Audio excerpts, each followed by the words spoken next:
Good morning. Welcome to the live in-person and live Zoom worship service of the Universalist Unitarian Church of Riverside. Mahalo.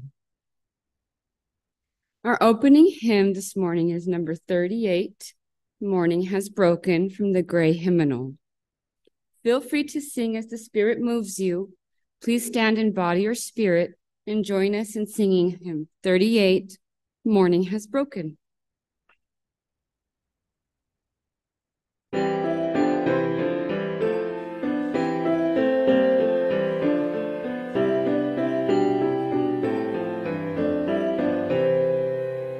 Morning has broken like the first morning. Blackbird has spoken like the first bird.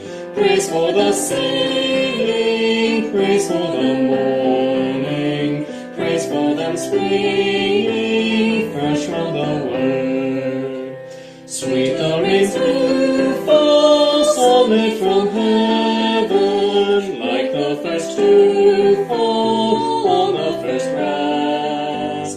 Praise for the sweetness of the white garden, strong in completeness where God's seed has. Mine is the sunlight, mine is the morning, born of the one light, deeds of clay. Praise within nation, praise every morning, God's recreation of the new day.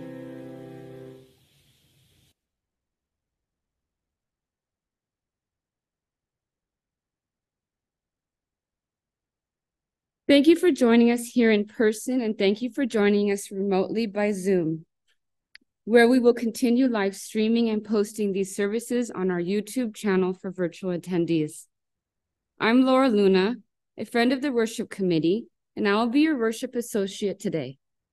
Other members of the worship committee who make this service possible include Alec Peck, our music coordinator, Adam Wedeking, who is monitoring our visual and online connections, and Kate Lewicki, who is in charge of our sound system, and Grace Pruce, who will read the meditation before the sermon. We welcome you to join us this morning with an open mind and an open heart. and with muted electronic devices, please. Welcome to this morning, this day, and this opportunity to be together in community. This congregation is a place where we can come to learn about being human. We're not here because we figured out life's questions or because we think we got it right. We've come to reflect on what it is to be human and how can we apply our values to encourage individual and collective growth. Thank you for joining us on this journey. Before we move into the service, there are just a few announcements we would like to share. We will mention several websites, email addresses, and phone numbers. At the end of the service, we will leave up a slide with all of this information, and it's available on our website. Sharing joys and concerns is one of the important rituals of our community.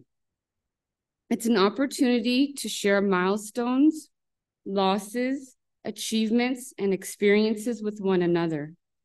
Now that our doors are open again, on the very first Sunday of each month, we can both hear from those in the sanctuary and read the contributions we have received. In front of the pulpit, there's a book where you can write your joys and concerns. And whenever you are here in the sanctuary, you may do that. For those of you at home, you can send your joys and concerns throughout the month to the uuchurchofriverside@gmail.com. Our next JNC will be October 1st. We're going to have a cleanup day at church next Saturday, September 23rd. Please come and help clean and organize our church. It's from 9 a.m. to 2 p.m. Pizza will be available. Please join us as we give our spiritual home some necessary TLC. Our water communion ceremony will be held next week. Please bring a little bit of water or memories for the in-gathering water communion next Saturday, September 24th. Please bring water from your travels or from home to blend with the waters of others in our community. The Social Environmental Justice Committee is meeting today in the annex at 11 o'clock. You can find the Zoom link and more information on the website under Social Environmental Justice. I would now like to invite Adam Wedeking, Chair of the Social Environment Justice Committee, to tell us about today's meeting.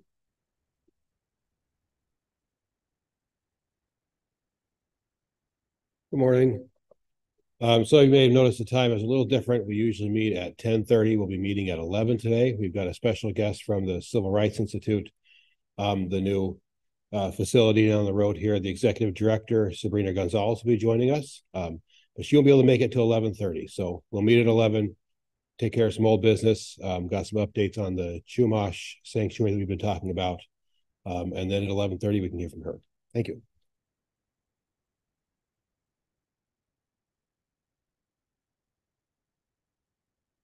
And now I invite you to sit back, take a slow, deep breath as we move into the worship hour. You are welcome to read with me the mission statement of our church. Our mission is to foster a diverse religious community that celebrates life, affirms the individual, encourages spiritual growth and open thought, and works to advance social justice and environmental sustainability. Dr. Arnason retired in 2016 from a 40-year career of full-time parish ministry and denominational leadership. He has served as secretary of the UUA, president of the UU Ministers Association, and chair of the Ministerial Fellowship Committee. Now living in Charlottesville, Virginia, Dr. Arnason shares his life with the Reverend Kathleen Rowlands, who is serving an intern ministry in Annapolis, Maryland. Our experiences of joy at connectedness, of anger at injustices, and wonder at overwhelming beauty, can be described wordless and ineffable. Perhaps the soul is the place where all of these experiences meet together and with our ideas and our collective unconscious in order to prepare the spiritual feast that is life's greatest gift. We have two lightings of the sacred flames.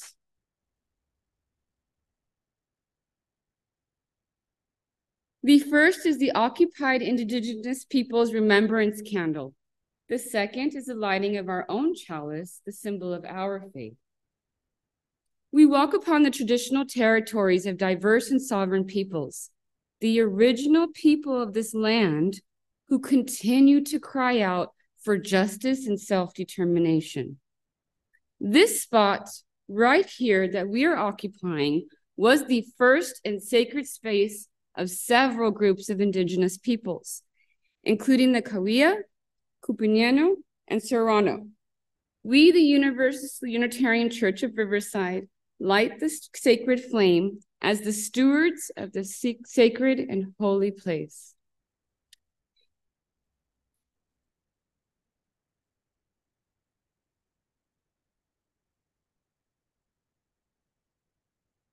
We are blessed with a space and opportunity to strive to live out our common principles, to bring justice, equity, and compassion to our daily lives, to resist all that threatens the earth and her people, and to be part of a world community with peace, liberty, and justice for all. Let these thoughts carry us forth as we journey and worship together.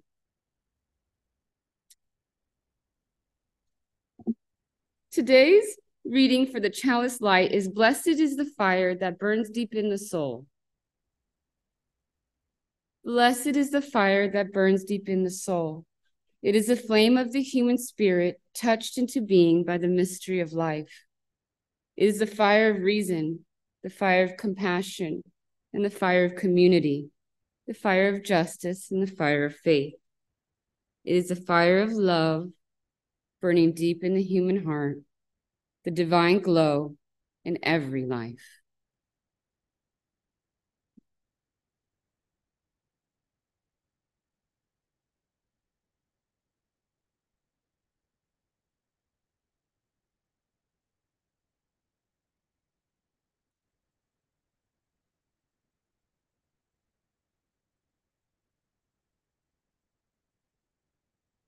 We have a tradition at UUCR to welcome those who are visitors or perhaps returning after some time away. We know it can be uncomfortable to stand up and speak in front of others, and so I will now ask for a volunteer from someone who has been here a while to tell us your name and how you found out about the church. We ask you to step close to the mic and speak directly and clear so everyone can hear. However, be aware that you will be visible on our Zoom camera and in the recording of the service that is posted online. Do we have any church members who would like to volunteer?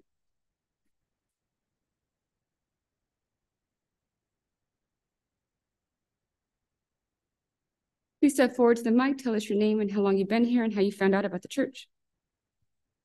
Good morning. Alan Ridley. I found out about this church when I was a senior in high school at Riverside Poly, the new Poly. And I was very honored and pleased to be able to share some of my thoughts 2 weeks ago. So it's great to be here. Good to see you all. Ciao.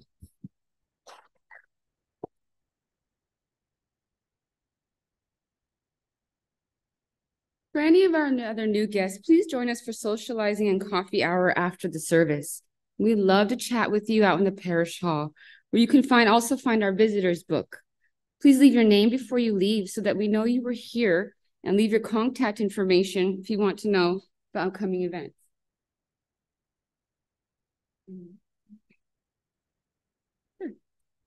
For those online, the best way to get added to the mailing list is to email the church at admin@uuchurchofriverside.org. Just one more chance if anybody else would like to come up. We would love to hear from you. Come on up, please.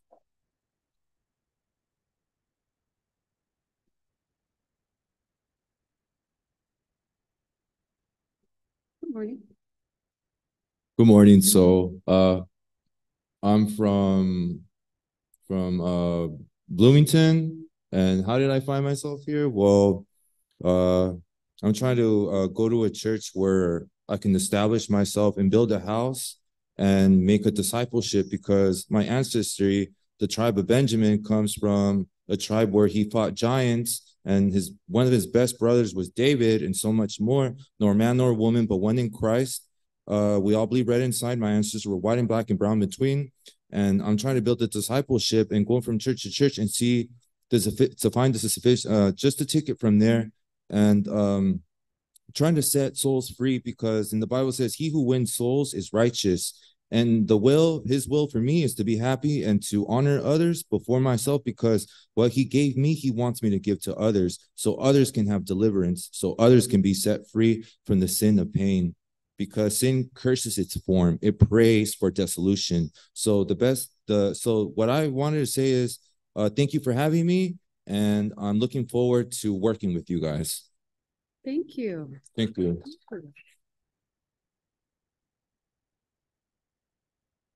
We would love if anybody else would like to come up. Remember, after the service, we could hear from you as well during coffee hour if you would like to join us. Okay, we're going to sing now. Our hymn now is number 123, Spirit of Life, from the Gray Hymnal. Feel free to sing as spirit moves you. You may stand in body or spirit. Join us for number 123, please.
This portion of our service is to support our beloved historical church.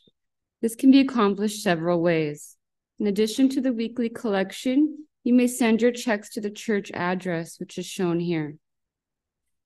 You may contribute by PayPal using the QR code, which is shown here, as well as on the church website and the newsletter. Stater Brothers Market gives our church a rebate on Stater Groceries cards, which we'll have in church each Sunday. Amazon gift cards are also available. You get the full value, and the church also receives a percentage for free. Please see Dinah Rowe or Robert Braw in the church office if you are interested in purchasing the gift cards. Please donate as the Spirit moves you by whatever method works for you. Thank you for your generosity. And to those who give of their time and their talent, thank you for your generous care and attention. And to those who have joined us today, thank you for the gift of your presence. Will our ushers now please come forward to receive the collection?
Okay, please remember that your presence is the true gift for the church.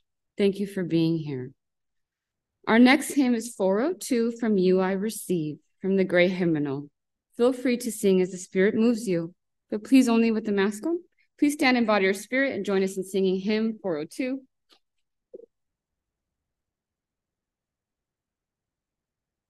From you I receive, to you I give, together we share, from this we live. From you I receive, to you I give, together we share, from this we live. From you I receive,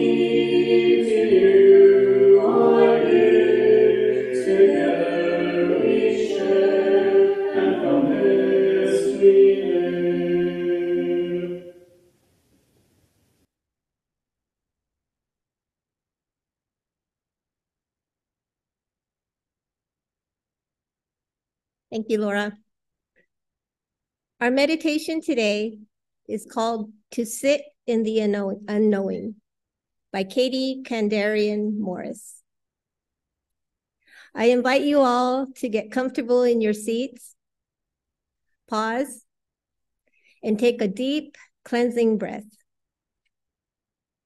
Close your eyes and place your feet flat on the floor as you allow yourself to feel calm, peaceful, and focused.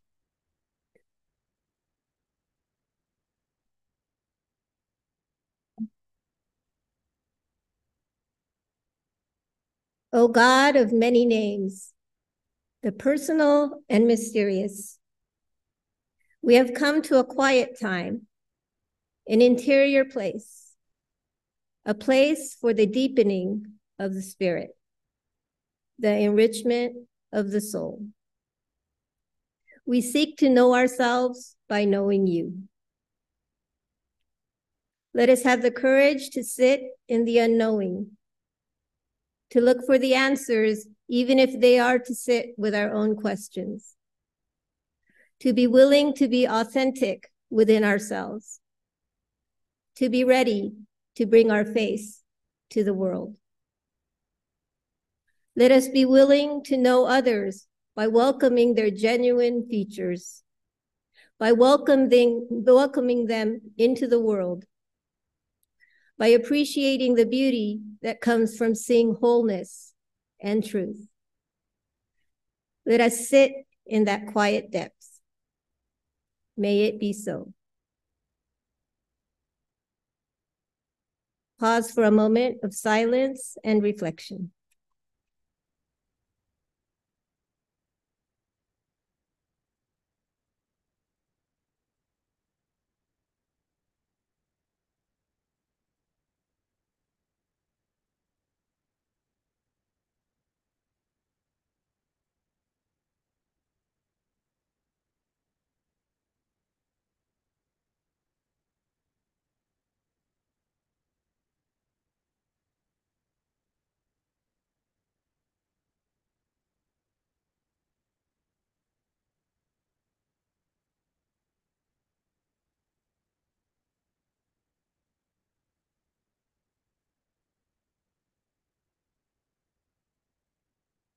Bring yourselves back.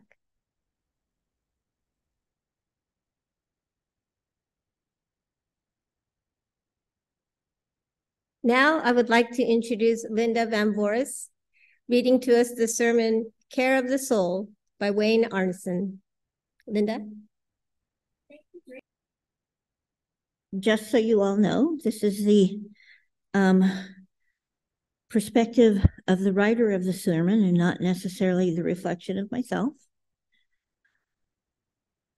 I will say that I am a student of Course in Miracles, and I do have a relationship with a higher power and with myself, which I consider my soul, but I'll say a little bit more after that sermon.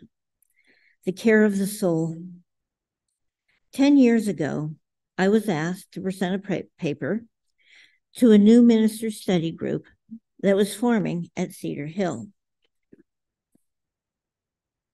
a small conference center near Boston. The group had chosen a perennial topic for UU clergy study groups, science and religion. My job was to review one of the books we read in common and offer some of my own thoughts on the chosen theme.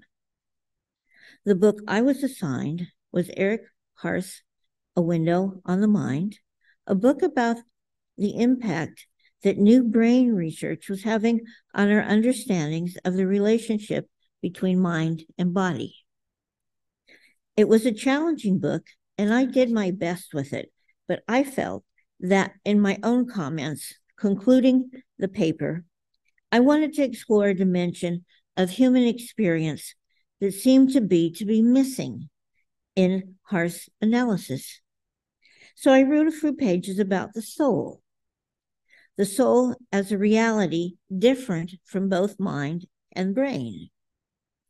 I speculated about what the soul might consist of. I included a poetic quote from a spiritual storybook. I invited reflection and response from the assembly colleagues. As I finished my paper, I looked up and immediately felt like a parent who had brought an unruly child to a sedate, adults-only cocktail party. Some of my colleagues responded to me with outright hostility, shocked that another UU minister would disrupt their intellectual festivities with something as irrational as the soul. Others avoided conversing with me entirely, deciding to keep their distance in case this predictable concept that I had brought into the room might accidentally spill something unpleasant on their clean and neat world views. There were some people who were willing to engage with this soul, who had tagged along with me into the room, but it was as if they all could say about it was, cute little concept you have there. The soul is a messy thing for Unitarian Universalists. We are burdened somewhat by whatever childhood definitions or images of soul we have imposed upon us or picked up by osmosis. We are handicapped by a vacuum of contemporary reflection on the soul by any scholars, theologians, or scientists that we trust, precisely because the word itself carries so much baggage. We are intimidated by the possibility that we will be greeted by other Unitarian Universalists with the same chilly reception I received at Cedar Hill when I dared to suggest in my paper on science and religion that the soul might be an idea worth considering. The burden of childhood definitions we carry with it when it comes to the word soul is in the speculation about whether there is a material entity that is the essence of life. There is the true story of the wealthy man who recently offered a great reward to anyone who could scientifically prove the material existence of a soul that survived after death. The most promising study submitted for the prize was done by an enthusiastic researcher who had somehow arranged with a hospital to be able to monitor the before and after weights of dying patients in order to determine whether any mass had disappeared as the patients expired. This macabre experience was apparently not considered worthy of the Philanthropist Award.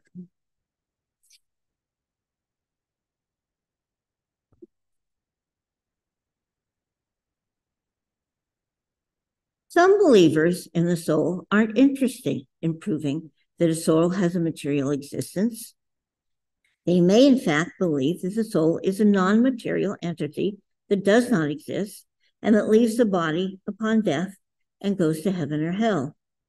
Some believers in the soul aren't sure about the heaven or hell part and don't want to restrict the soul to humans or even conscious beings. They see the soul as a life spark that comes from God and animates all of life.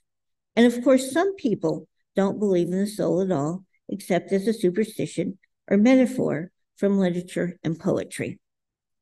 It is to poetry that we often first turn in any meditation towards a common understanding of the soul.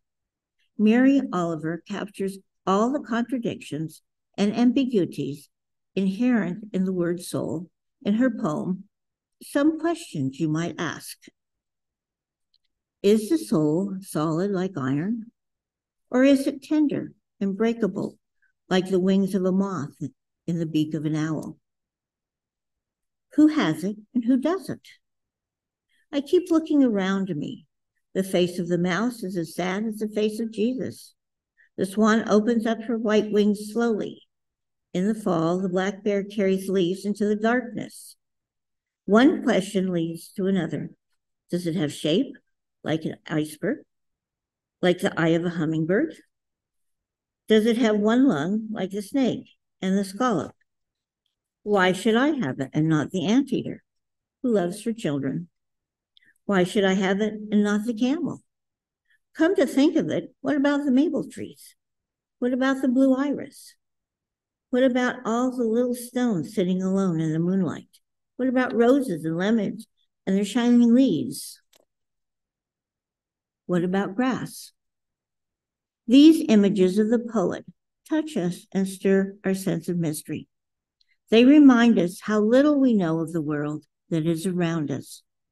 Perhaps it is all right. There are some things about which we know little but a name. The Sufis tell a story about a man who had married a wife much younger than him. One day, his most faithful servant approached him and said, "Your new wife is acting suspiciously. She has brought a huge chest that once belonged to your grandmother into her room. It once contained only a few embroideries, but I believe there may well be much more inside it today than that. She has sent me away and forbidden me to look inside it."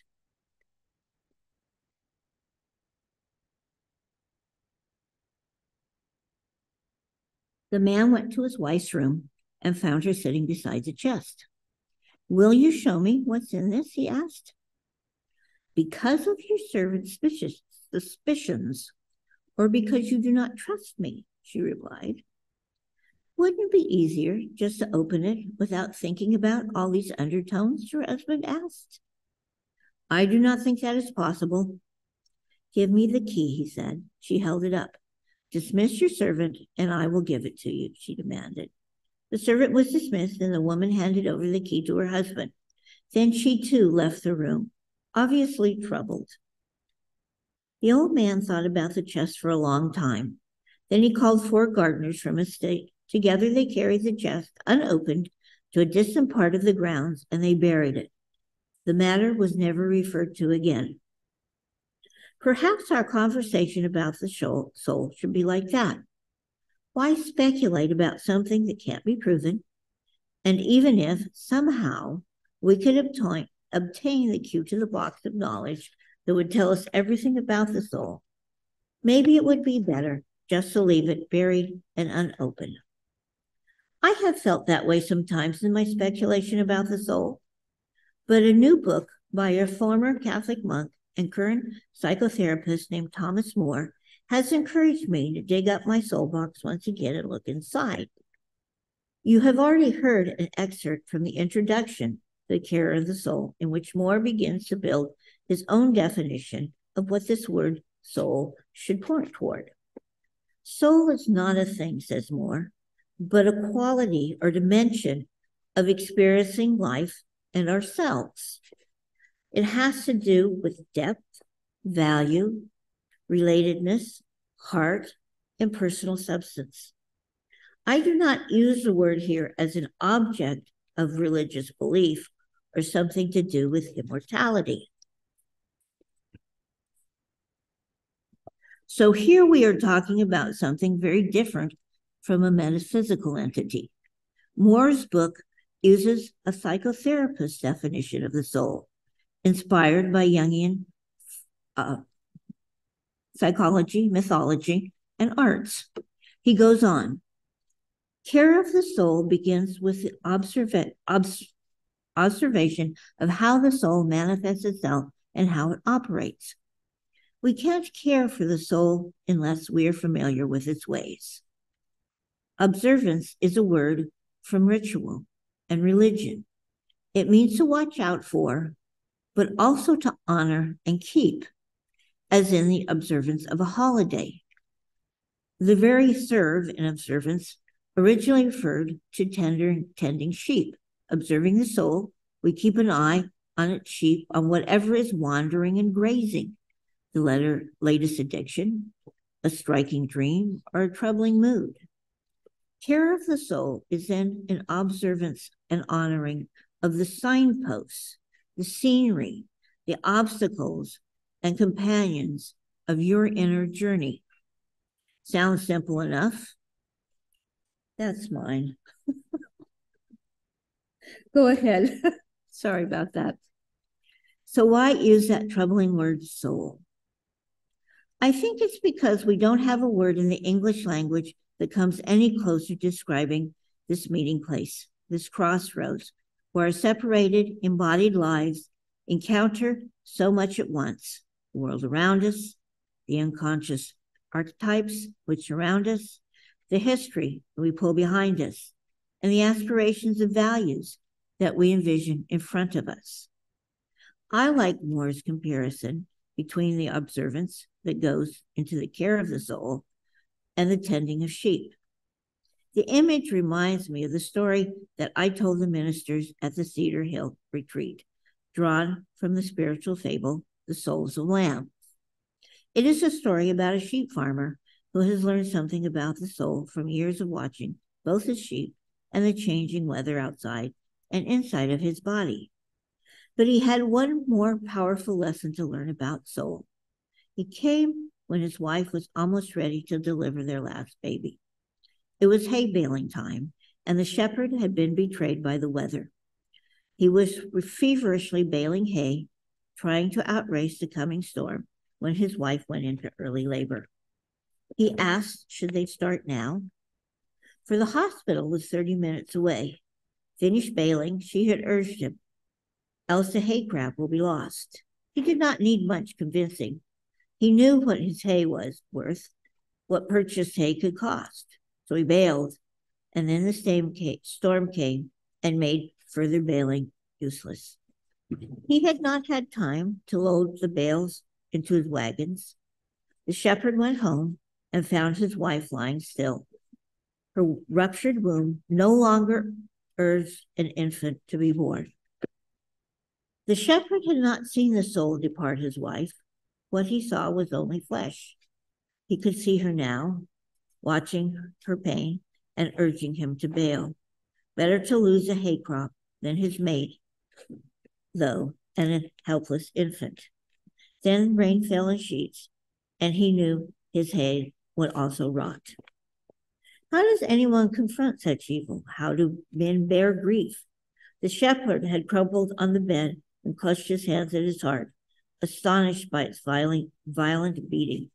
He feared it might burst. Pain shot towards the shepherd's shoulder. But he saw that succumbing now would be a cruel, pointless joke. He vowed, "No, 'twill not die today. I am still more than meat." The shepherd did not weep. His heart regained its ancient pace. Slowly then he rose and sought help. How does anyone confront such evil? How do men bear grief? How indeed had we not our souls to teach us to endure? There are things on earth that can't be seen, not with the naked eye, not with microscopes, nor binoculars, nor any lens. There are things in each creature that can never be explained. To wit, what is the soul and where? Yet the soul certainly does exist while creatures live. There is no life without soul, and when creatures die, it is their souls that die or disappear, for not even a single cell of carcass disappears, and yet something has been lost or changed. We are talking now about soul as something that teaches us to endure. That is a part of the courage and wisdom that grows from life experience, from unearned and unexplained suffering, something that we sense is either lost or changed when we're in the presence of death, and something that helps us to choose to live in the face of it. Sometimes it is a crisis, a profound loss, or a dramatic change in circumstances that puts us squarely at the crossroads space where we recognize that soul is all we have. As the shepherd continues to live his life on the farm, alone now with the sheep, he sums up what he has learned about soul. I know 3 ways to see the soul, he thinks to himself, though not with the eyes. Each is a mode of loving, each a mode of loving vision. One mode is passion, and a second mode is parenthood. And a third way to see the soul is in husbandry. In the passion of his love for his wife and their role as parents, and in the daily caring for all outward things to sustain his sheep and his farm, this the shepherd feels he understands all he can know about the soul. All of these insights are echoed in Thomas More's understanding of what constitutes soul. But More adds one more way of seeing the soul, which I believe is actually the key we can use each and every day to open the mysterious box we have buried in our psychic backyard. Tradition teaches that the soul lives midway between understanding and unconsciousness, and that its instrument is neither the mind nor the body, but imagination. This is the 4th way of seeing soul, and the key in the box containing Thomas More's understanding of it. To say that imagination is the key to understanding yourself, however, is not to concede the soul is not less than real. If we are truly observant and honoring of the daily messages that our soul sends us, and if we can greet those messages with imagination rather than literalism, we find our soul become a true companion, easing our passage to this very real and very difficult world. What are these daily messages of the soul? Ironically, many of them are seen as symptoms, physical and emotional signs that we usually try to suppress or ignore, or simply wait out until they go away, insofar as psychotherapists and clergy work together in a common field. It is the common field of symptoms. People come to us with symptoms they don't understand, and they want to go away. When we have the good sense to invite people through acts of imagination to befriend rather than antagonize their symptoms, they don't want to hear it. To suggest a painful symptom or family tragedy or a difficult emotional setback might also be a vehicle for knowing the soul sounds too pat, too superficial, but it is just the opposite. Some of my own interests and dreams and dream work has arisen from seeing them as messengers from that integrating, valuing, creative, and enduring place I call the soul. In his book, Thomas More relates a powerful dream image from a client of his whose symptoms was an eating disorder. She brought a dream to one of their conversations in which she discovered that her esophagus was made of plastic and wasn't long enough to reach her stomach. The image of a plastic esophagus is a perfect one for our modern world. Our meaning of connecting to our inner work does not reach deep enough. The esophagus is an excellent image of one's soul's chief functions: to transfer materials of the outside world into the interior. But in this dream, it is made of an unnatural substance that stands for the superficiality of our age, plastic. And if this soul function is plastic, then we will not be fed well. One of the most puzzling ideas that Carl Jung ever put forward in his writings was this one. He said, "The soul is for the most part outside the body." This sounds so extraordinary because all of our usual thinking about the word soul associates it with the mind and locates it inside the body. To say that the soul is mostly outside of the body is to deck the soul with our action in the world in an essential way. Jung echoes the shepherd's insights that husbandry, taking care of things of the world, is in itself a connection into the soul. Jung himself lived his belief in connection between the outward and inward dimensions of the soul through continuing work he did during his life on his tower retreat. He began building a pyramid stone tower as a dwelling for himself and found that every 4 years he would be moved to make additions to it.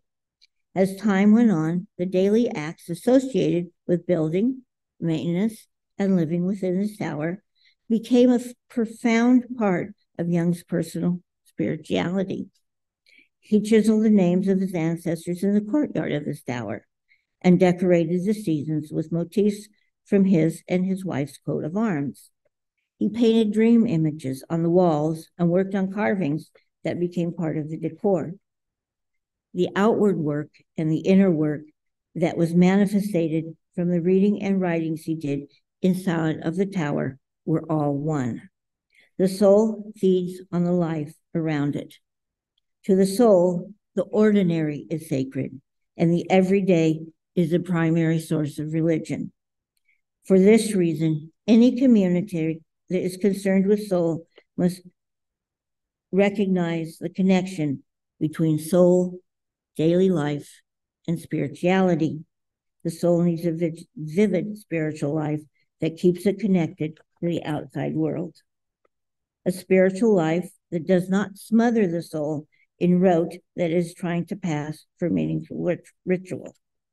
A spiritual life that offers an articulated worldview and a sense of relatedness to the whole. A spiritual life that balances a sense of transcendence with the immanence of traditions and values that have been a part of family for generations. This is how soul and church are connected. Everybody has a soul, but not everyone knows how to touch and heal and nurture soul within their lives. Care of the soul can be encouraged by the recovery of the sustenance of a formal religious tradition. The practices of preparation for and observance of the signals of the soul are part of what a religious tradition is about. The opportunities that church creates for conversation and mutual support in groups, large and small, formal and informal, helping us develop the courage and the language to talk about soul is part of what a religious tradition is all about. It is a great gift and the great curse of many Unitarian Universalists that we are more comfortable with the intellectual path of religious understanding. Yet all of us know that our lives, our values, our sense of being at home in the world have been created not only by our intellectual encounter with the world, but by our experiences of joy at connectedness, or anger at injustices, and wonder at the overwhelming beauty, experiences that can all be wordless and ineffable. Soul is a place where all these experiences meet together with our deeds and collective unconsciousness in order to prepare the spiritual feast that is life's greatest gift. This story is told of a great Zen teacher, Suzuki Roshi, who was dining with a group of Westerners who were learning about Zen. The seminar for the day had ended and Roshi was trying to eat his meal, but one man was particularly insistent on continuing to ply him with questions. Mr. Suzuki, how would you sum up Zen for a Westerner like me? With unusual vigor in his voice, Suzuki looked him in the eye and said, eat. It is a story about our tradition that could take well to take to heart. Perhaps the vernacular of African American speech has best captured the correct meaning of the word soul. When you hear a Black mother or sister praising music or food, or a person has got soul, you know there is an authentic, a deep, an exuberance which is being pointed out. We continue to strive in this church for some of that soulfulness to permeate our theology, our community, our daily lives together. Back in 1910, writing to Freud, Carl Jung observed the churches of his day and commented, "What infinite rapture and wantedness lie dormant in our religion. We must bring to fruition its hymn of love." His observation is still true, and his challenge has yet to be taken up. May we rise to meet it. Thank you.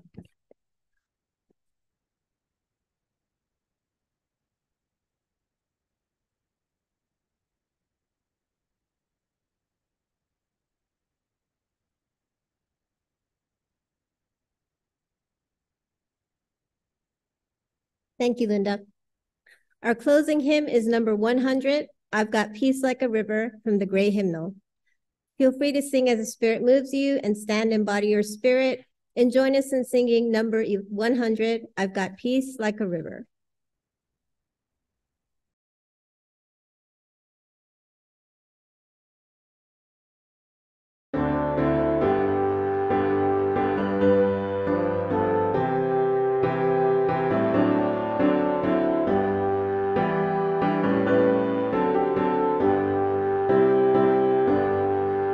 I've got peace like a river, I've got peace like a river, I've got peace like a river in my soul. I've got peace like a river, I've got peace like a river, I've got peace like a river in my soul, in my soul. I've got joy like a fountain, I've got joy like a fountain, I've got joy like a fountain in my soul. I've got joy like a fountain, I've got joy like a fountain, I've got joy like a fountain in my soul, in my soul. I've got love like the ocean, I've got love like the ocean, I've got love like the ocean in my soul. I've got love like the ocean, I've got love like the ocean, I've got love like the ocean in my soul, in my soul. I've got pain like an arrow, I've got pain like an arrow, I've got pain like an arrow in my soul. an arrow, I've got pain. Like an arrow, I've got pain. Like an arrow in my soul. In my soul. I've got tears like the raindrops. I've got tears like the raindrops. I've got tears like the raindrops in my soul. I've got tears like the raindrops. I've got tears like the raindrops. I've got tears like the raindrops in my soul. In my soul. I've got strength like a mountain. I've got strength like a mountain. I've got strength like a mountain in my soul. I've got strength like a mountain. I've got strength like a mountain. I've got strength like a mountain in my soul. In my soul.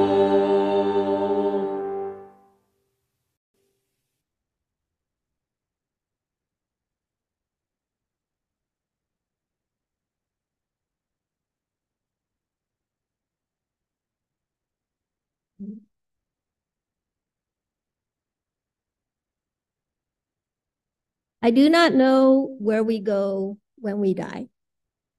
And I do not know what the soul is, or what death is, or when, or why. What I know is that the song once sung cannot be unsung, and the life once lived cannot be unlived, and the love once loved cannot be unloved. Namaste, amen, and blessed be. Thank you, Linda, for sharing your valuable time in the reading with us this morning. It is sincerely appreciated, and we look forward to seeing you again. Usually we have a sort of observation from the audience for 10 to 15 minutes after the discussion. But I think because today's service was kind of long, we invite you to go into the parish hall and discuss among yourselves what you heard today.